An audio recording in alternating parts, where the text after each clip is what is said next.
Welcome to राजमित study. मैं हूं अभिषेक और आज हम लोग सॉल्व करेंगे क्लास 9 का chapter 4 linear equation into variables की एक्सरसाइज 4.1।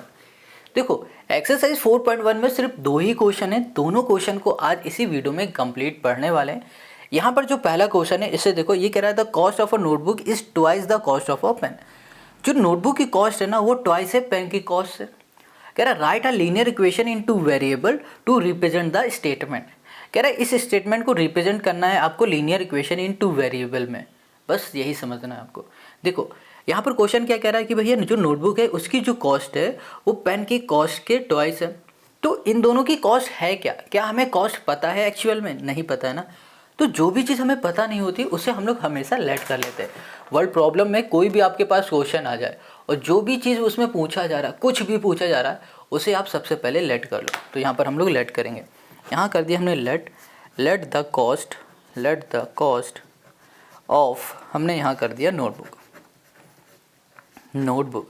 हमने कहा कि जो नोटबुक की कॉस्ट है ना वो x रुपीज़ है, और हमने कह दिया let the cost of pen, जो पेन की कॉस्ट है वो y रुपीज़ है। पेन की कॉस्ट क्या हो गई? y rupees.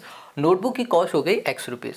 अब क्वेश्चन के अकॉर्डिंग आ जाओ, अकॉर्डिंग टू क्वेश्चन ने कहा है कि जो आपके पास नोटबुक है उसकी जो कॉस्ट है वो पेन की कॉस्ट से ट्वाइस है। तो हमारे पास नोटबुक क्या है? x है, और यहाँ पर कर देंगे 2y, तभी ये आपस में इक्वल हो जाएगी इसकी कॉस्ट। अब यहाँ पर क्वेश्चन ने कहा था कि इसको ना आपको लीनियर इक्वेशन इनटू वेरिएबल बनाना है। तो क्या करो, इस 2y को उठाओ, इक्वल के इस साइड ले आओ। तो x ये प्लस का इक्वल के इस साइड आ जाएगा, -2y हो जाएगा। यहाँ पर कुछ नहीं बचेगा इक्वल के साइड, तो ये 0 हो जाएगा, और ये बन जाएगी हमारी लीनियर इक्वेशन इनटू वेरिएबल, और ये हो जाएगा हमारे पास क्वेश्चन फर्स्ट का सोल्यूशन। ये चीज़ आपको समझ में आ गई। अब इसके आगे आपको सॉल्व नहीं करना है, बस लीनियर इक्वेशन इनटू वेरिएबल ही करके दिखाना था। हमने करके दिखा दिया और यही हो गया आंसर। अब इसके सेकंड क्वेश्चन पे आ जाओ। देखो यहाँ पर आपको जो सेकंड क्वेश्चन दिख रहा है ये क्या कह रहा है? Express the following linear equation in the form of this. कह रहा है कि आपको जो ये प्रॉब्लम दिख रही है ना, इन प्रॉब्लम को लीनियर इक्वेशन की फॉर्म में, कुछ इस फॉर्म में आपको चेंज कर देना है, एक्सप्रेस करके दिखाना है। And indicate the value of A B and C in each case. आपको ए बी और सी की वैल्यू भी फाइंड करके बतानी है, ठीक है। चलो पहले हम इन क्वेश्चन को लिख लेते हैं, फिर बाद में आपको सोल्यूशन दिखाते हैं। ओके, अब इसके सोल्यूशन को ध्यान से समझना। यहाँ पर क्वेश्चन ने क्या कहा था कि आपके पास जो ये इक्वेशन, जो ये प्रॉब्लम दिख रही है ना, इसे आपको linear equation in two variable के फॉर्म में चेंज करना है। देखो जैसे कि यहाँ पर ए एक्स प्लस हमने कर दिया ये बी वाई, और यहाँ पर कर दिया प्लस सी इक्वल्स टू हो गया 0। हमें इन प्रॉब्लम को पहले इस फॉर्म में चेंज करना है, और ये जो आपको फॉर्म दिख रही है ना, ये लीनियर इक्वेशन इनटू वेरिएबल की फॉर्म है। हमेशा याद रखना ये फॉर्म, हमें इसको इस फॉर्म में चेंज करना है। तो यहाँ पर सिंपल सा कुछ नहीं करना है, जैसे लिखा है 2x प्लस 3y, इसको ऐसे ही लिखो। ये इक्वल की साइड है, इधर आ जाएगा, प्लस का है तो यहाँ पर आके माइनस का हो जाएगा 9.35, और यहाँ लग गया बार, और हो जाएगा यहाँ पर इक्वल्स टू 0। ये हो गई हमारी इक्वेशन, हो गई। अब क्वेश्चन ने क्या कहा है कि जब आप ये लीनियर इक्वेशन इनटू वेरिएबल के फॉर्म में चेंज कर लेना, तो उसके बाद आप a फिर b और फिर c की वैल्यू फाइंड करना है। इसकी वैल्यू फाइंड करना है आपको, c की वैल्यू। अब इसमें से a क्या है? देखो x के आगे जो भी नंबर है ना वो a होता है, y के आगे जो नंबर होता है b, जो कांस्टेंट टर्म है मतलब जिसमें कोई भी a b c d x y z कोई भी वेरिएबल नहीं होता, वो होता है c। तो यहाँ पर देखो x के आगे आपको क्या दिख रहा है? 2, ये हो गया a। b हमारा क्या है? y के आगे 3, और c हो जाएगा हमारा -9.35, और इसके ऊपर बार लग गया। ये हो गया इसका सोल्यूशन। अब ऐसे ही सारे करने हैं। अब इधर आ जाओ, यहाँ पर क्या लिखा है? x minus 5/y/5 minus 10 equals to 0 है, ठीक है। यहाँ पर भी हम देख पा रहे हैं कि ये जो हमारे पास फॉर्म है ना, ये पहले से ही इस फॉर्म में लिखी हुई है, ax plus B Y plus equals to 0, है ना। देखो अंदर प्लस माइनस हमें मतलब नहीं है, बस ये फॉर्म होनी चाहिए, ax होना चाहिए, by होना चाहिए और c होना चाहिए, जो कि यहाँ पर है। अब ये पहले से इस फॉर्म में है, तो हमें करना क्या है? सिंपल सा यहाँ पर हम लोग a b और c की वैल्यू को फाइंड कर लेते हैं। तो यहाँ पर a क्या हो जाएगा? x के आगे कुछ नहीं है, तो इसका मतलब यहाँ पर 1 है, ठीक है। यहाँ पर y के आगे कुछ नहीं, देखो यहाँ पे लिखा है -y/5 है ना। इसको आप ऐसे समझो, यहाँ पे लिखा है 1/5 और ये है y, तो y के आगे क्या है? 1/5 है। तो यहाँ पर जो हमारा b हो जाएगा वो हो जाएगा 1/5। ये जो माइनस दिख रहा है ना, ये माइनस, इस माइनस को हमें लिखना है, ठीक है, माइनस भी लिखना है। अगर प्लस होता तो हम लोग प्लस ना लिखते, क्योंकि देखो प्लस लिखने की ज़रूरत नहीं, 1 हमेशा 1 है, इसके आगे कुछ नहीं तो इसका मतलब प्लस ही है।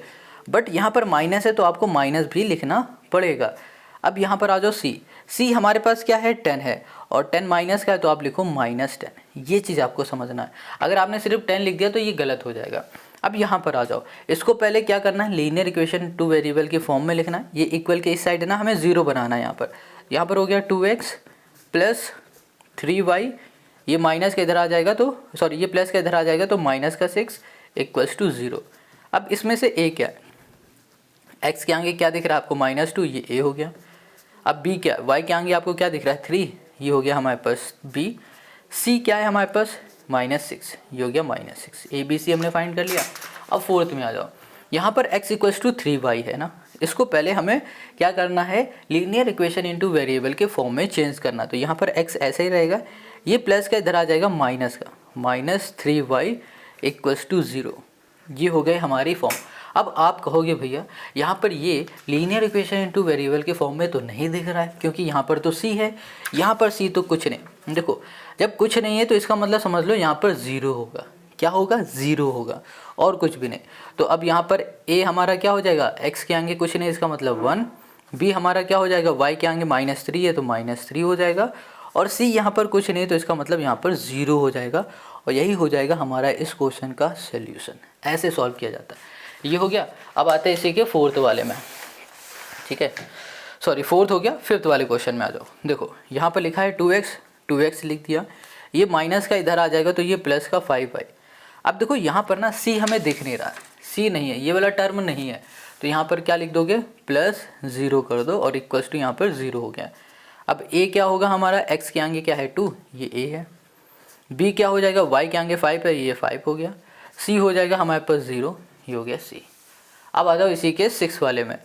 यहाँ पर हमारे पास देखो लीनियर इक्वेशन इनटू वेरिएबल के फॉर्म में है, बट आप कहोगे जो ये b वाला टर्म है ना, y वाला टर्म, ये इसमें नहीं है। अब y वाला टर्म नहीं है, जो भी टर्म ना हो आप बस सिंपल सा उस जगह पे 0 लिख दो और कुछ मत करो।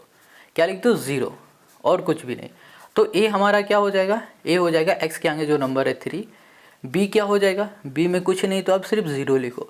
c हमारे पास क्या है 2 है तो यहाँ पर 2 हो गया। ये a b c हमारा हो गया।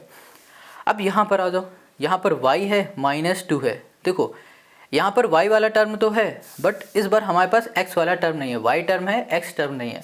अब हमारे पास x टर्म नहीं है तो हम लोग क्या बोलेंगे कि जो x है वो 0 हो जाएगा, और जो हमारे पास सॉरी a जो है वो हमारा 0 हो जाएगा, ठीक है।